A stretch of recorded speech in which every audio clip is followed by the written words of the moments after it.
नमस्कार दोस्तों, कैसे हो आप सब। उम्मीद है आप सबकी पढ़ाई बढ़िया चल रही होगी। दोस्तों, हम कंप्यूटर की वीडियो सीरीज कंटिन्यू कर रहे थे और उस सीरीज का यह तीसरा वीडियो है।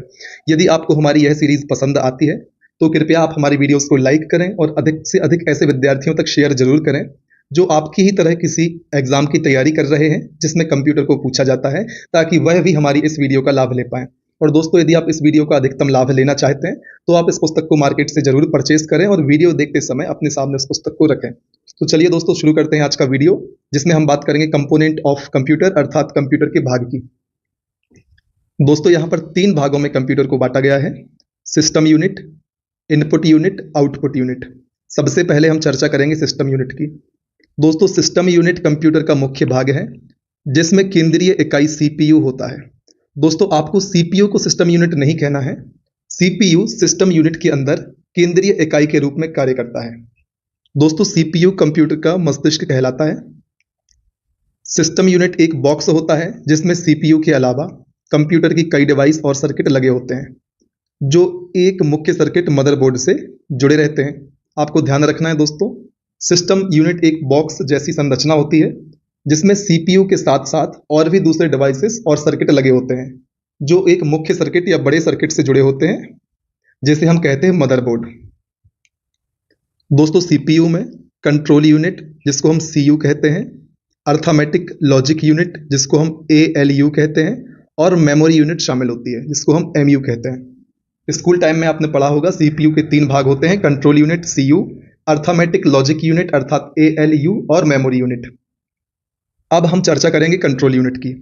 दोस्तों, कंट्रोल यूनिट कंप्यूटर की समस्त आंतरिक क्रियाओं का संचालन करती है। आपसे प्रश्न पूछा जा सकता है कि निम्न में से कौन कंप्यूटर की समस्त आंतरिक क्रियाओं का संचालन करती है, तब आपको आंसर करना है कंट्रोल यूनिट। दोस्तों, कंट्रोल यूनिट इनपुट आउटपुट की क्रियाओं को नियंत्रित करती है। यह मेमोरी से प्रोग्राम को पढ़ती है और उनकी व्याख्या करती है। दोस्तों, अर्थमेटिक लॉजिक यूनिट और मेमोरी को क्रिया संपन्न कराने के लिए निर्देश देती है। दोस्तों, ध्यान रखें, कंट्रोल यूनिट क्या करती है? कंप्यूटर की समस्त आंतरिक क्रियाओं का संचालन करती है, जिसमें यह इनपुट एवं आउटपुट क्रियाओं को नियंत्रित या कंट्रोल करती है, मेमोरी से प्रोग्राम को पढ़ती है एवं उनकी व्याख्या करती है, अर्थमेटिक लॉजिक यूनिट और मेमोरी को क्रिया संपन्न करने के लिए निर्देश या इंस्ट्रक्शन देती है। हमने बात करी कंट्रोल यूनिट की। अब हम बात करेंगे अर्थमेटिक लॉजिकल यूनिट की। दोस्तों, एएलयू में एक ऐसा इलेक्ट्रॉनिक सर्किट होता है जो अंकगणितीय गणनाएं करने में सक्षम होता है। तो दोस्तों, यहीं से आपको समझ आ गया, जितनी भी लॉजिकल चीजें होती हैं, अर्थमेटिकल लॉजिक यूनिट, जितनी भी अंकगणितीय गणनाएं होती हैं, वह हम अर्थमेटिक लॉजिकल यूनिट की सहायता से करते हैं। अंकगणितीय क्रियाओं में जोड़, गुणा, भाग आदि शामिल है। और दोस्तों, आपके लिए यहाँ पर ब्लॉक डायग्राम ऑफ कंप्यूटर बनाया गया है। आप देख सकते हैं, यहाँ पर सीपीयू बना हुआ है। सीपीयू के 3 महत्वपूर्ण component, control unit CU, arithmetic logical unit ALU एवं मेमोरी यूनिट को उसके अंदर दर्शाया गया है। एक तरफ से इनपुट डाला गया है, दूसरी तरफ से आउटपुट प्राप्त किया गया है। दोस्तों, अब हम बात करेंगे मेमोरी यूनिट की। कंप्यूटर में डाटा तथा निर्देशों को संग्रह करने की क्षमता होती है, जो कंप्यूटर की मेमोरी कहलाती है। दोस्तों, डाटा और निर्देशों को संग्रह करने की जो क्षमता होती है, उसको हम क्या कहते हैं? उसको हम मेमोरी कहते हैं। बिना मेमोरी के कंप्यूटर कार्य नहीं कर सकता, यह बात आप ध्यान रखें। मेमोरी में एक प्रत्येक स्थान की एक पहचान संख्या होती है, जिसे एड्रेस कहते हैं। दोस्तों, एड्रेस क्या होता है? मेमोरी में हर एक स्थान की एक पहचान संख्या, जिसको हम पता कह सकते हैं, उसको हम एड्रेस कहते हैं। दोस्तों, मेमोरी एक अर्धचालक चिप होती है। आपको ध्यान रखना है, प्रश्न बन सकता है मेमोरी क्या है। 4 विकल्प होंगे, उसमें आपको अर्धचालक चिप वाले विकल्प पर टिक करना है।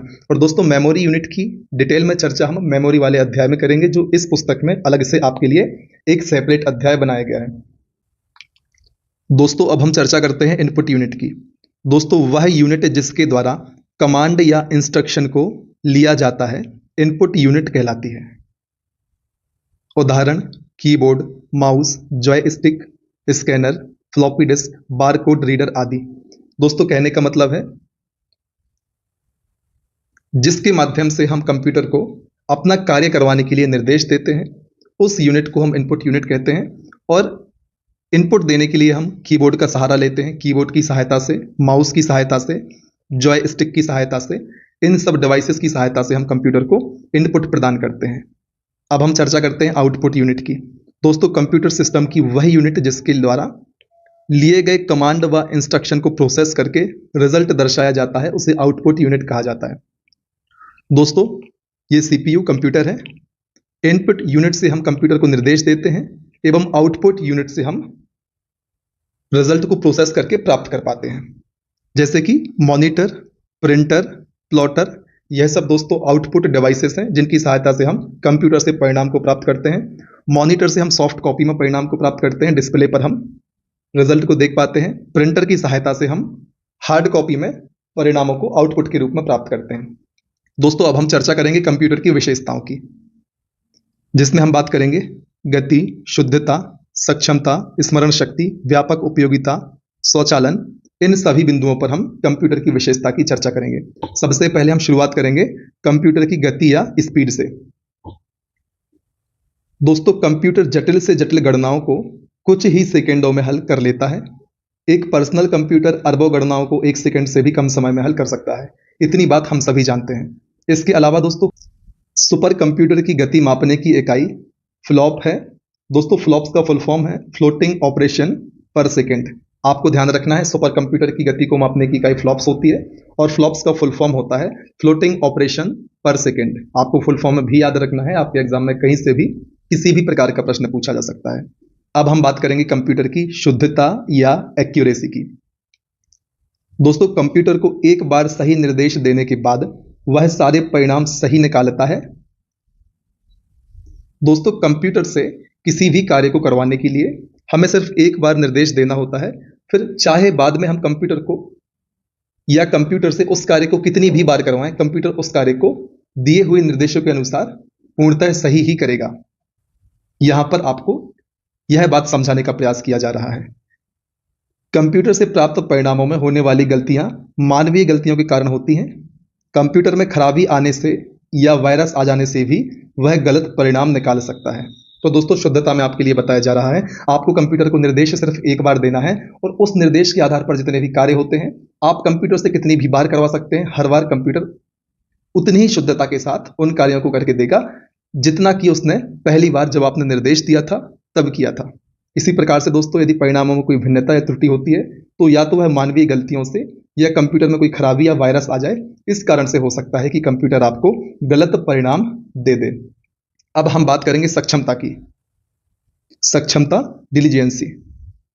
दोस्तों, कंप्यूटर कार्य करते करते कभी नहीं थकता तथा निरंतर कई घंटे कार्य करने के बाद भी उसी एकाग्रता एवं गति के साथ कार्य करता है, यह हम सभी जानते हैं। इसके बाद दोस्तों, चौथी विशेषता स्मरण शक्ति या पावर ऑफ रिमेंबरिंग।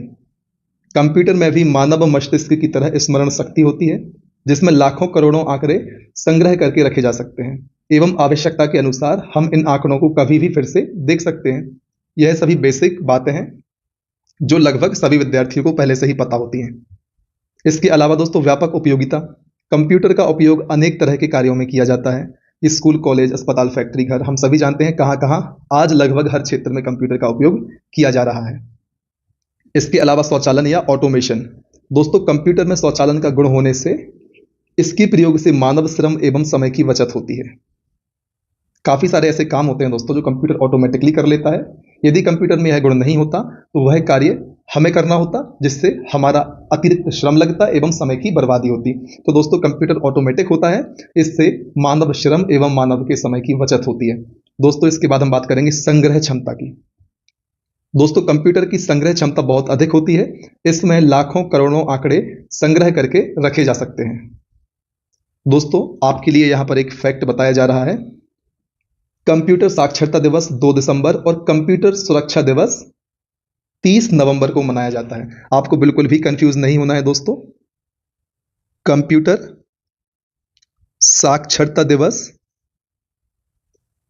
2 दिसंबर और कंप्यूटर सुरक्षा दिवस 30 नवंबर। आपको कंप्यूटर साक्षरता एवं कंप्यूटर सुरक्षा दिवस में कंफ्यूज नहीं होना है। कंप्यूटर साक्षरता दिवस 2 दिसंबर को एवं कंप्यूटर सुरक्षा दिवस 30 नवंबर को मनाया जाता है। इसके पहले हमने बात करी थी कि सुपर कंप्यूटर की स्पीड मापने की क्या इकाई है। तो दोस्तों, फ्लॉप्स में हम स्पीड मापते हैं। फ्लॉप्स का फुल फॉर्म होता है फ्लोटिंग ऑपरेशंस पर सेकेंड। आपको इसका फुल फॉर्म भी ध्यान रखना है। दोस्तों अब हम बात करेंगे कंप्यूटर के प्रकार की। दोस्तों कंप्यूटर को हम तीन आधारों पर बांट सकते हैं, कार्य के आधार पर, आकार के आधार पर एवं उद्देश्य के आधार पर। तो दोस्तों कार्य के आधार पर कंप्यूटरों को हम तीन भागों में बांटते हैं, analogue computer, digital computer, hybrid computer. आकार के आधार पर कंप्यूटर को चार भागों में बांटा गया है, micro computer, mini computer, main frame computer एवं सुपर कंप्यूटर। इसी प्रकार से उद्देश्य के आधार पर सामान्य उद्देश्य कंप्यूटर एवं विशिष्ट उद्देश्य कंप्यूटर दो भागों में बांटा गया है। दोस्तों इस पुस्तक में बहुत ही शानदार तरीके से एक एक पॉइंट को क्रिस्टल क्लियर किया गया है। आपको यह बात इस प्रकार से कंप्यूटर के वर्गीकरण में समझ आएगी जब हम आगे इस पुस्तक का अध्ययन करेंगे। तो चलिए बात करते हैं सबसे पहले कार्य के आधार पर कंप्यूटर के वर्गीकरण की, जिसमें सबसे पहले हम बात करेंगे एनालॉग कंप्यूटर की। दोस्तों सामान्य भौतिक राशियों जैसे कि ताप, दाब, लंबाई के मापन पर आधारित होते हैं एनालॉग कंप्यूटर। इन कंप्यूटरों का उपयोग वहां किया जाता है जहां भौतिक राशियों के निरंतर मापन की आवश्यकता होती है, जैसे इंजीनियरिंग, इंडस्ट्रीज एवं विज्ञान के क्षेत्रों में। उदाहरण, अब हम बात कर रहे हैं एनालॉग कंप्यूटर के उदाहरणों की, जिसमें आते हैं थर्मामीटर, स्पीडोमीटर, भूकंप मापी, एनालॉग घड़ी, वोल्टामीटर। दोस्तों यह सभी एनालॉग कंप्यूटर के उदाहरण हैं। ध्यान रखिए दोस्तों, थर्मामीटर, भूकंप मापी, स्पीडोमीटर, वह सभी डिवाइसेस जो ताप, दाब, लंबाई के मापन के लिए बनाए जाते हैं, उनको हम एनालॉग कंप्यूटर कहते हैं। अब हम बात करेंगे डिजिटल कंप्यूटर की। दोस्तों ऐसे कंप्यूटर जिनका उपयोग डिजिटल युक्तियों में किया जाता है तथा जो डिजिटल सिग्नल का उपयोग करते हैं। दोस्तों डिजिटल कंप्यूटर डाटा और प्रोग्राम को 0 और 1 में परिवर्तित करके उसको इलेक्ट्रॉनिक रूप में ले जाते हैं। डिजिटल कंप्यूटर गणना के साथ साथ लॉजिकल क्रियाएं भी करते हैं। उदाहरण, डिजिटल कंप्यूटर, डिजिटल घड़ी, डिजिटल कैलकुलेटर। दोस्तों हमने क्या चर्चा करी, ऐसे कंप्यूटर जिनका उपयोग डिजिटल युक्तियों में किया जाता है तथा जो डिजिटल सिग्नल का प्रयोग करते हैं। तो दोस्तों ध्यान रखें, डिजिटल सिग्नल का प्रयोग करते हैं digital computer. Digital computer data और प्रोग्राम को 0 और 1 में परिवर्तित करके उसको इलेक्ट्रॉनिक रूप में ले जाते हैं। आपको ध्यान रखना है, 0 और 1 के फॉर्मेट में डाटा प्रोग्राम्स को डिजिटल कंप्यूटर परिवर्तित करते हैं, फिर उसको इलेक्ट्रॉनिक फॉर्म में ले जाते हैं। डिजिटल कंप्यूटर गणना के साथ साथ लॉजिकल क्रियाएं भी करता है। आपको यह बात भी ध्यान रखनी है। डिजिटल कंप्यूटर के उदाहरण में हमने चर्चा करी डिजिटल कंप्यूटर, डिजिटल घड़ी, कैलकुलेटर आदि। दोस्तों अब हम बात करेंगे हाइब्रिड कंप्यूटर की। इन कंप्यूटर्स में एनालॉग कंप्यूटर और डिजिटल कंप्यूटर दोनों के ही गुण विद्यमान होते हैं। जैसे कि पेट्रोल पंप पर कंप्यूटर पेट्रोल की मात्रा को मापकर लीटर में दिखाता है और उसकी गणना भी करता है। दोस्तों यहां पर मापने में और गणना करने में डिफरेंस है जो आपके लिए पता होना चाहिए। जैसे कि जब आप पेट्रोल लेने जाते हैं तब आप पेट्रोल पंप पर ऐसा नहीं कहते कि मेरी गाड़ी में 1 पेट्रोल डाल दो, 2 पेट्रोल डाल दो। आप बोलते हैं 1 लीटर पेट्रोल, 2 लीटर पेट्रोल, इस प्रकार से आप कहते हैं। तो दोस्तों लीटर में कितना पेट्रोल आएगा इसका मापन करने का काम एनालॉग कंप्यूटर कर रहा है। मात्रा को मापना, अनुमान लगाना एवं लीटर में 1 लीटर, 2 लीटर, 3 लीटर इसकी गणना करने का कार्य डिजिटल कंप्यूटर के द्वारा किया जा रहा है। इस प्रकार से दोस्तों पेट्रोल पंप पर जो कंप्यूटर होते हैं वह डिजिटल एवं एनालॉग दोनों कंप्यूटरों के गुण रखते हैं। इस कारण से उनको हम हाइब्रिड कंप्यूटर कहते हैं। उम्मीद है दोस्तों आपके लिए मापना एवं गणना करने में फर्क समझ आया होगा। जैसे आप चाय पीते हैं तब आप ऐसा नहीं कहते 1 चाय, 2 चाय। सामान्य तौर पर हम ऐसा कह लेते हैं 1 चाय लेकर आओ। हम ऐसा नहीं कह सकते 1 चाय, 2 चाय। हम इस प्रकार से बोलते हैं 1 कप चाय, 2 कप चाय, 1 लीटर दूध, 2 लीटर दूध, 1 किलोग्राम शक्कर, 2 किलोग्राम शक्कर। हम ऐसा नहीं कहते मुझे 1 शक्कर चाहिए, 2 शक्कर चाहिए। तो दोस्तों मापन का काम एनालॉग कंप्यूटर, गणना का कार्य डिजिटल कंप्यूटर। आप इस बात को समझें, काउंटेबल चीजें जितनी भी हैं, काउंटेबल नाउंस भी आप कह सकते हैं, वह डिजिटल कंप्यूटर में आएंगी और मेजरमेंट वाला काम एनालॉग कंप्यूटर का है। ताप, दाब, ये सारी बातें हमने पहले डिस्कस करी हैं। दूसरा पॉइंट यहां लिखा हुआ है, अस्पताल में रोगी के तापमान, धड़कन, रक्तचाप आदि को एनालॉग सिग्नल के रूप में ग्रहण कर फिर उन्हें डिजिटल सिग्नल में बदलकर परिणाम को अंकों के रूप में प्रदर्शित करने का कार्य यह हाइब्रिड कंप्यूटर करता है। तो दोस्तों समझिए, मापन का कार्य करता है एनालॉग कंप्यूटर, फिर उसको डिजिटल फॉर्मेट में दिखाने का काम करता है डिजिटल कंप्यूटर। इस प्रकार से हाइब्रिड कंप्यूटर बनता है। इन बिंदुओं को आपको ध्यान रखना है अपनी समझ के स्तर पर। अब हम बात करेंगे आकार के आधार पर कंप्यूटर के वर्गीकरण की। सबसे पहले हम देखेंगे माइक्रो कंप्यूटर को। दोस्तों ये आकार में छोटे एवं कम कीमत के होते हैं। घरों, कार्यालयों, विद्यालयों आदि में लगे कंप्यूटर प्रायः माइक्रो कंप्यूटर ही होते हैं। इनमें एक ही सीपीयू होता है। इन कंप्यूटरों की संग्रहण क्षमता, जिसको हम मेमोरी कहते हैं, तथा कार्य करने की गति अपेक्षाकृत कम होती है। इन पर एक समय में एक ही व्यक्ति कार्य कर सकता है। उदाहरण desktop computer, laptop, palm tab, notebook, tablet आदि। दोस्तों ध्यान रखिए, माइक्रो कंप्यूटर आकार में छोटे, कीमत में सस्ते होते हैं। सामान्यतया घरों, कार्यालयों, विद्यालयों में इनका उपयोग किया जाता है। इनमें एक सीपीयू होता है। इन कंप्यूटरों में संग्रहण क्षमता तथा कार्य करने की गति अपेक्षाकृत कम होती है और एक बार में एक ही व्यक्ति कार्य कर सकता है। एग्जाम्पल भी हमने देखे। इसके बाद हम बात करेंगे मिनी कंप्यूटर की। दोस्तों ये मध्यम आकार के सामान्य उद्देश्य वाले कंप्यूटर होते हैं। इसे मिड रेंज कंप्यूटर भी कहा जाता है। दोस्तों ध्यान रखिए, प्रश्न बन सकता है निम्न में से कौन सा कंप्यूटर मिड रेंज कंप्यूटर का उदाहरण है, तब आपको टिक करना होगा मिनी कंप्यूटर। दोस्तों मिनी कंप्यूटर माइक्रो कंप्यूटर की तुलना में अधिक कार्यशील, शक्तिशाली एवं अधिक कीमत वाले होते हैं।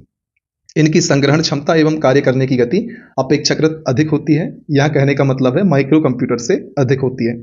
और मिनी कंप्यूटर में एक से अधिक सीपीयू होते हैं। इन पर एक समय में एक से अधिक व्यक्ति कार्य कर सकते हैं। उपयोग बैंक, बड़े ऑफिस में उपयोग होने वाले कंप्यूटर मिनी कंप्यूटर कहलाते हैं।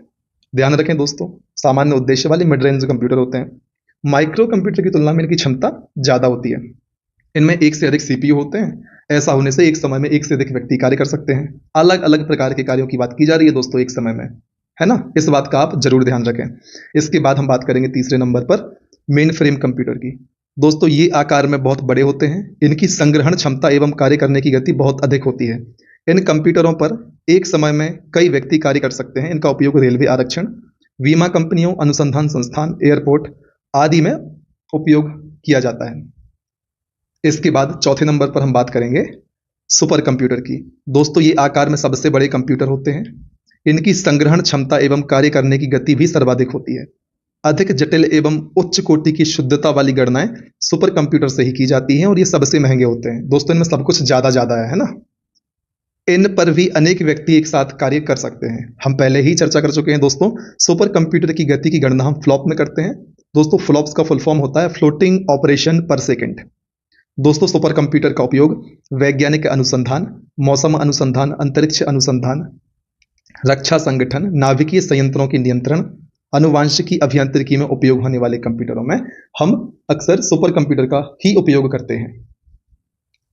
दोस्तों अब हम बात करेंगे विश्व के टॉप 10 सुपर फास्ट कंप्यूटर की 2022 के अनुसार। तो सबसे पहले टॉप पर है फ्रंटियर। दोस्तों याद रखिए यह अमेरिका का सुपर कंप्यूटर है। इसके बाद दूसरे स्थान पर है फुगाकू। दोस्तों फुगाकू को ही पीछे छोड़कर फ्रंटियर दुनिया का सबसे फास्ट सुपर कंप्यूटर बना। और फुगाकू कहाँ का सुपर कंप्यूटर है? जापान का। इसके अलावा दोस्तों Lumi, Leonardo, Summit, Sierra, Sunway TaihuLight, Perlmutter, Selene, Tian top 10 super computer हैं दुनिया के। आप फ्रंटियर फुगाकू का नाम याद रखें। फ्रंटियर अमेरिका का है, फुगाकू जापान का है। इसके अलावा अब हम बात करेंगे उद्देश्य के आधार पर कंप्यूटर के वर्गीकरण की, जिसमें सबसे पहले हम बात करेंगे सामान्य उद्देश्य कंप्यूटर, जनरल पर्पस कंप्यूटर। दोस्तों ऐसे कंप्यूटर जिनका उपयोग सामान्य उद्देश्यों जैसे दस्तावेज तैयार करने, डाटाबेस बनाने आदि के लिए किया जाता है, सामान्य उद्देश्य कंप्यूटर कहलाते हैं। उदाहरण जो हम सभी यूज करते हैं desktop computer, laptop computer, notebook. इसके अलावा विशिष्ट उद्देश्य कंप्यूटर, दोस्तों ऐसे कंप्यूटर जिनका उपयोग विशिष्ट कार्यों जैसे अंतरिक्ष विज्ञान, मौसम विज्ञान, उपग्रह आदि के लिए किया जाता है, विशिष्ट उद्देश्य कंप्यूटर कहलाते हैं। इनके उदाहरण है दोस्तों main frame computer, super computer, embedded computer. इनकी चर्चा डिटेल में हम आगे करेंगे। दोस्तों समाचार के पन्नों से आपके लिए यहाँ पर कुछ इन्फॉर्मेशन देने का प्रयास किया जा रहा है, जहां पर लिखा है परम गंगा, परम प्रवेगा सीडेक द्वारा बनाए गए सुपर कंप्यूटर हैं जो कि 2022 में बनाए गए। आपको ध्यान रखना है परम गंगा और परम प्रवेगा सीडेक द्वारा बनाए गए कंप्यूटर हैं। आप परम से सुपर कंप्यूटर का अनुमान तो लगा देंगे कि सुपर कंप्यूटर की बात की जा रही है, लेकिन यदि प्रश्न उठता है किसने बनाए, तो याद रखें परम गंगा और परम प्रवेगा सुपर कंप्यूटर सीडेक के द्वारा बनाए गए। इसके बाद हम चर्चा करेंगे भारत में सुपर कंप्यूटर का विकास। दोस्तों भारत में सुपर कंप्यूटर का पिता विजय भाटकर को कहा जाता है। ध्यान रखें, भारत में सुपर कंप्यूटर का पिता विजय भाटकर को कहा जाता है। भारत में सुपर कंप्यूटर का विकास 1980 के दशक में नाल द्वारा निर्मित फ्लो सॉल्वर कंप्यूटर के माध्यम से हुई। याद रखें दोस्तों, फ्लो सॉल्वर का विकास किया था नाल द्वारा, नेशनल एरोनॉटिक लेबोरेटरीज द्वारा। कब किया था? 1980 के दशक में किया था। दोस्तों आपको ध्यान रखना है कि भारत में सीडेक, बार्क, आईआईटी मुंबई, नाल सुपर कंप्यूटर से संबंधित संस्थाएं हैं। आपको इनके फुल फॉर्म में भी ध्यान रखने हैं दोस्तों। NAL का फुल फॉर्म है नेशनल एरोनॉटिक लेबोरेटरीज। सीडेक का फुल फॉर्म है centre for development of advanced computing, जो कि पुणे में स्थित है। दोस्तों बार्क का फुल फॉर्म है भाभा एटॉमिक रिसर्च सेंटर, और आईआईटी का फुल फॉर्म हम सभी जानते हैं इंडियन इंस्टीट्यूट ऑफ टेक्नोलॉजी। यह मुंबई आईआईटी की बात की जा रही है। अब हम चर्चा करते हैं मुख्य संस्थाओं की, महत्वपूर्ण संस्थाओं की, भारत से संबंधित एवं उनकी विशेषताओं की। तो दोस्तों अब हम बात करेंगे सुपर कंप्यूटर के विकास में सीडेक की भूमिका की। दोस्तों सीडेक का पूरा नाम centre for development of advanced computing है। इसकी चर्चा हम पहले कर चुके हैं। दोस्तों इसकी स्थापना 1988 में की गई थी एवं इसका मुख्यालय पुणे में स्थित है। ध्यान रखें, सीडेक की स्थापना 1988 में हुई और इसका मुख्यालय पुणे में स्थित है। दोस्तों भारत का पहला सुपर कंप्यूटर परम 8000 वर्ष 1991 में सीडेक के द्वारा बनाया गया। ध्यान रखें, भारत का पहला सुपर कंप्यूटर कौन सा है? परम 8000 कब बनाया गया? 1991 में बनाया गया। किसके द्वारा बनाया गया? तो दोस्तों सीडेक के द्वारा इसे बनाया गया। दोस्तों परम सुपर कंप्यूटर के साथ ही सीडेक ने पारस व परुल नाम से दो सॉफ्टवेयर बनाए जो सुपर कंप्यूटर से संबंधित हैं।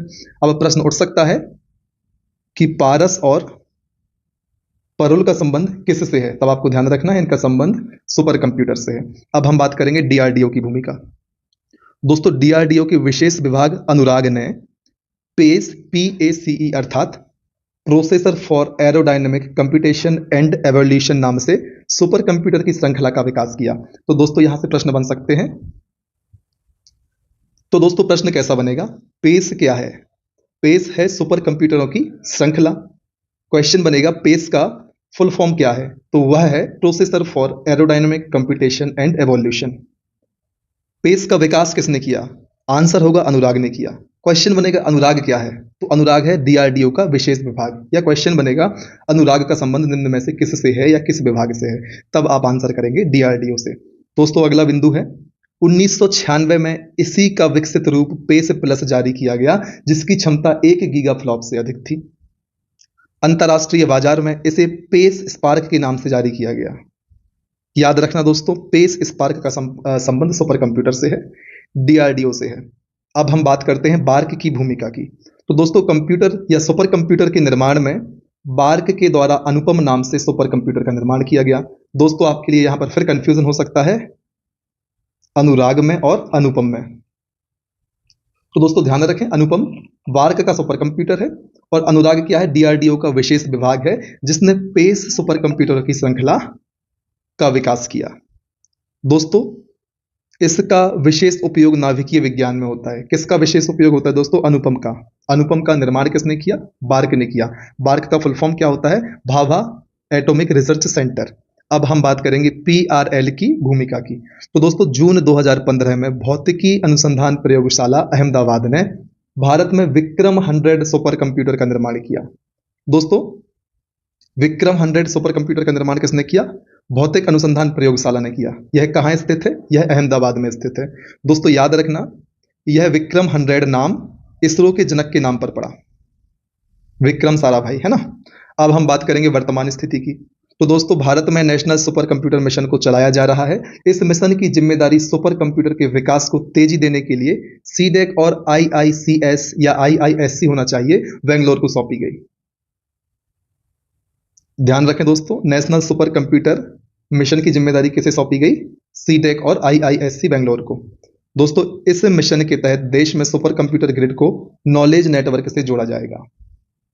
अभी भारत का सबसे तेज सुपर कंप्यूटर परम सिद्धि AI है, जिसे नवंबर 2020 में टॉप 500 सुपर कंप्यूटर की सूची में 63वां स्थान प्राप्त हुआ था। अब हम बात करेंगे भारत के प्रमुख सुपर कंप्यूटर की, जिसमें सबसे तेज है परम सिद्धि AI, फिर प्रत्यूष, फिर मेहर, आदित्य, सहस्त्र होना चाहिए दोस्तों। यहां पर ये कलर ब्लॉसम है, फिर सहस्त्र है, फिर परम युवा, फिर पदम, फिर परम शिवाय, फिर एका, फिर अनुपम एवं फिर पेस।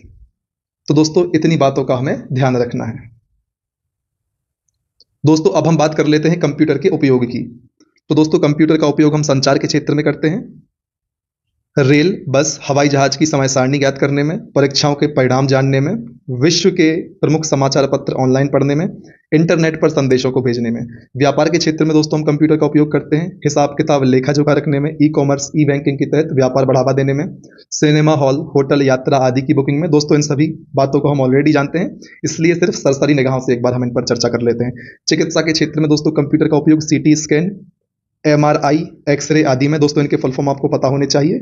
एमआरआई का full form magnetic resonance imaging, CT scan का फुल फॉर्म है computed tomography scan, DNA fingerprinting में कंप्यूटर का उपयोग होता है। अभियांत्रिकी क्षेत्र की दोस्तों यदि हम बात करें तो किसी भवन, वस्तु, कलपुर्जे आदि के निर्माण में कंप्यूटर एडेड डिजाइन, जो कि कैड का फुल फॉर्म है, के द्वारा किसी भवन या वस्तु का 3D रूप तैयार करने में। दोस्तों मनोरंजन में भी कंप्यूटर का उपयोग होता है, बच्चों के कंप्यूटर गेम व कार्टून देखने में, फिल्मों के स्पेशल इफेक्ट या दृश्य तैयार करने में, डिजिटल चैनल के प्रसार में। दोस्तों यदि हम बात करें कंप्यूटर की सीमाओं की, दोस्तों कंप्यूटर में सोचने व समझने की क्षमता नहीं होती, यह कंप्यूटर की लिमिटेशन है। कंप्यूटर केवल दिए गए निर्देशों पर ही कार्य करता है। जितने निर्देश आप कंप्यूटर को दोगे वह उन्हीं निर्देशों का पालन करेगा या उन्हीं निर्देशों को इम्प्लीमेंट करेगा, खुद से कुछ अलग काम नहीं करेगा। खुद के सोचने समझने की शक्ति नहीं होती, जो आप काम देंगे वही किया जाएगा। खुद का विवेक कंप्यूटर में नहीं होता, इस बात का आप ध्यान रखें। कंप्यूटर तकनीकी में तेजी से परिवर्तन होता है, जिससे पुराने कंप्यूटर कम उपयोगी रह जाते हैं। तो दोस्तों यहाँ पर बताया जा रहा है कि तकनीक लगातार बदल रही है। आज आपने कंप्यूटर खरीदा, 10 दिन बाद अपडेटेड वर्जन आ गया, तो आपका कंप्यूटर अब आपको कम उपयोगी लग रहा है, क्योंकि नया कंप्यूटर आपके कंप्यूटर से ज़्यादा उपयोगी है। तो एक यह समस्या भी है। हालांकि तकनीक में परिवर्तन होना है, तकनीक का डेवलपमेंट लगातार होना, यह एक प्लस पॉइंट है। लेकिन यदि हम यूजर की दृष्टि से देखें तो लगातार चीजें परिवर्तित हो रही हैं और कहीं ना कहीं जल्दी तकनीक बदलने से यूजर को लगता है कि जो चीज आज हमने खरीदी है कल वह पुरानी हो जाएगी। कंप्यूटर में संग्रहित महत्वपूर्ण सूचनाओं को सुरक्षित रखने के विभिन्न उपाय करने पड़ते हैं। इन्हें सबसे अधिक खतरा वायरस से होता है।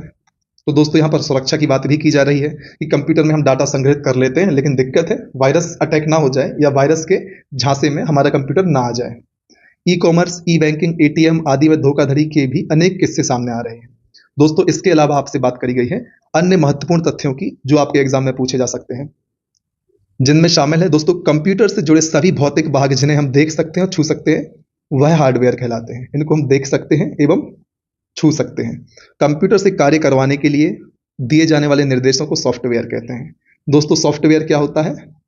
निर्देशों का समूह होता है। कंप्यूटर के विकास क्रम को 5 पीढ़ियों में विभक्त किया गया है, इसकी चर्चा हमने कर ली है। यूजर भाषा को मशीनी भाषा में बदलने के लिए ट्रांसलेटर सॉफ्टवेयर की आवश्यकता होती है, इस बात को भी आप ध्यान रखें। दोस्तों कंप्यूटर भाषाओं को मुख्यतः 3 भागों में बांटा गया है, जिसमें शामिल है निम्न स्तरीय भाषा, असेंबली भाषा और उच्च स्तरीय भाषा। सॉफ्टवेयर मुख्यतः 2 प्रकार के होते हैं, सिस्टम सॉफ्टवेयर और एप्लीकेशन सॉफ्टवेयर। दोस्तों इनकी चर्चा हम डिटेल में आगे वीडियो में करेंगे। अभी फिलहाल टाइम की कमी के कारण यहाँ पर विस्तार में इसकी चर्चा हम नहीं करते हैं। अलग से अध्याय भी इसके लिए आपके लिए एक निर्धारित किया गया है इस पुस्तक में, वहां पर हम इनकी चर्चा विस्तार से करेंगे। Compiler, interpreter, assembler, operating system software के उदाहरण है। प्रश्न बन सकता है कंपाइलर, इंटरप्रेटर, असेंबलर और ऑपरेटिंग सिस्टम निम्न में से किसके उदाहरण है? तब आपको आंसर करना है सॉफ्टवेयर के उदाहरण है। दोस्तों सेमोर क्रे को विश्व में सुपर कंप्यूटर का जनक कहा जाता है। याद रखिए दोस्तों, सेमोर क्रे को विश्व में सुपर कंप्यूटर का जनक कहा जाता है। विजय पांडुरंग भाटकर को भारत में सुपर कंप्यूटर का जनक कहा जाता है। एक बात और दोस्तों, कंप्यूटर निर्माण में प्रसिद्धि के कारण बेंगलोर को भारत की सिलिकॉन वैली कहा जाता है। बेंगलोर को भारत की सिलिकॉन वैली क्यों कहते हैं? कंप्यूटर निर्माण में प्रसिद्धि के कारण। भारत की सिलिकॉन वैली कौन है दोस्तों? बेंगलोर है। अब दोस्तों यहाँ पर बताया गया है कंप्यूटर के उपयोग को। तो दोस्तों मौसम संबंधी अनुसंधान में, मौसम पूर्व अनुमान में, अंतरिक्ष संबंधी अनुसंधान में, संचार सूचनाओं के प्रसार में, ई कॉमर्स में, पुस्तक प्रकाशन एवं मुद्रण में, शिक्षा में, अभियांत्रिकी में, चिकित्सा में, मनोरंजन में, शोध कार्यों के अनुप्रयोगों आदि में हम कंप्यूटर का उपयोग करते हैं। दोस्तों आपके मोटिवेशन के लिए यहाँ पर एक ब्लॉग दिया है, जिसमें लिखा है बस इतना काबिल हो जाओ कि एक दिन आपका नाम लेकर आपके कजन को ताना मारा जाए। तो यहाँ से आप मोटिवेशन भी ले सकते हैं। दोस्तों इस वीडियो में इतना ही। अगली वीडियो में हम चर्चा करेंगे इस अध्याय से संबंधित प्रश्न उत्तरी की। तो दोस्तों बने रहें हमारे साथ, लगातार मेहनत करें। यदि वीडियो आपको पसंद आता है तो अधिक से अधिक संख्या में वीडियो को लाइक करें। हमारे कार्य को आप कमेंट सेक्शन के माध्यम से बता सकते हैं। यदि आपको सहायता होती है तो कमेंट सेक्शन में बताएं, कोई कमी लगती है तो भी कमेंट सेक्शन में बताएं, उसको दूर करने का हम प्रयास करेंगे। अधिक से अधिक विद्यार्थियों तक शेयर करें ताकि वह भी आपकी ही तरह हमारी इस वीडियो का लाभ ले पाएं। लगातार मेहनत करें, तब तक ना रुकें दोस्तों जब तक कि आपको आपका लक्ष्य प्राप्त नहीं हो जाता। जय हिंद।